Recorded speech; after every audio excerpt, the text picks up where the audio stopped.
Bonjour, Bonjour. pourriez-vous vous présenter s'il vous plaît? Donc Marc Lusseri, directeur de la production, de la qualité et du développement durable aux producteurs de Guadeloupe, donc une coopérative qui regroupe à peu près 180 adhérents, des agriculteurs qui font principalement de la banane. Depuis quand et pourquoi a-t-on commencé à produire de la banane en Guadeloupe? Alors la banane en Guadeloupe est arrivée au début du siècle, enfin dans les années 20.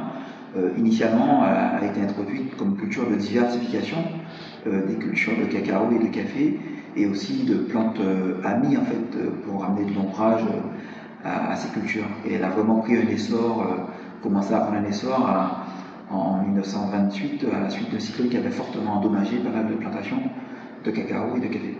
Et comment est-elle devenue un des piliers de l'économie antillaise?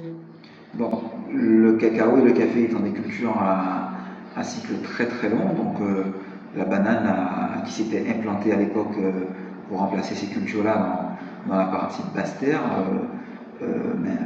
haute souvent. Donc a rapidement pris de la place dans toutes ces zones-là.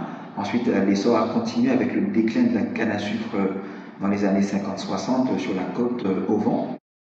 La banane, en tant que monoculture et culture d'exportation, a souvent été critiquée. Est-ce qu'on peut faire de la banane et des cultures de diversification aujourd'hui aux Antilles?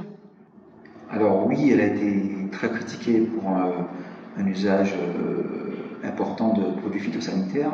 Après, on était dans une ère d'après-guerre, une ère du productivisme où toute l'agriculture mondiale était dans cette optique-là.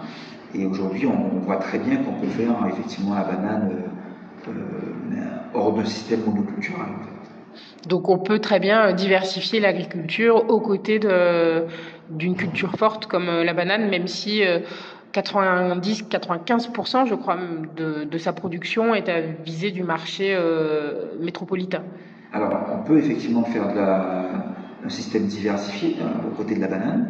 On voit aujourd'hui que ça fonctionne. Et effectivement, le marché guadeloupéen étant un petit marché, comparé à la production de bananes, forcément, on exporte 95% et 5% restent sur le marché local parce que ça correspond aux besoins du marché local. Alors de 1972 à 1993, un produit hautement toxique a été utilisé dans la culture de la banane, le chlordécone. Aujourd'hui, les sols sont pollués pour plusieurs siècles. Quel bilan les acteurs de la filière ont-ils fait ou font-ils encore aujourd'hui de cet usage? Alors, le bilan, enfin, je dirais qu'ils nous ont fait. D'ailleurs, il y a plus d'une quinzaine d'années, c'est de se dire euh, le système a été trop loin, en fait. Le système productiviste a été trop loin. Et du coup, le premier outil de production qui est la terre est pollué, et donc de fait pollué pour les générations futures. Alors que l'agriculteur en lui-même, par essence, il a envie de transmettre son exploitation. Donc, c'était un peu contraire à leur propre valeur. Donc, c'est un peu un coup de frein là qui a été posé, et de se dire on doit produire autrement, parce que d'une part c'est un petit territoire, on vit aussi sur le petit territoire, on a envie de manger sainement et on a envie d'offrir une alimentation saine à nos compatriotes. Et aussi on a envie de vivre dans un environnement sain. Donc le bilan a été fait au niveau de l'ensemble de la filière et tout le monde s'est mobilisé pour dire produisons autrement. Alors aujourd'hui d'ailleurs, on parle de bananes durables. Quels sont les progrès du secteur en matière d'utilisation de produits phytosanitaires et comment la banane antillaise se situe-t-elle par rapport à cela, par rapport à ses autres concurrents?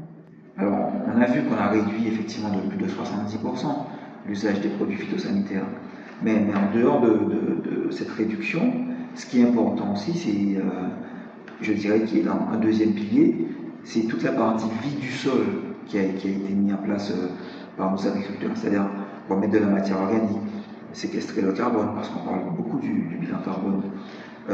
Et en fait, c'est quoi la finalité de tout ça? C'est de pouvoir rendre le système plus résilient. En fait. Donc, l'usage des produits phytosanitaires, c'est une chose, mais rendre le système plus résilient, c'est une deuxième chose, et c'est le combat qui est, à mon avis, hautement plus difficile que juste la réduction des produits phytosanitaires. Donc, c'est pour ça qu'aujourd'hui, qu'on voit que la banane peut être conduite dans un système diversifié, parce que le système, globalement, est plus résilient. Donc, c'est ça, en fait, le gros challenge.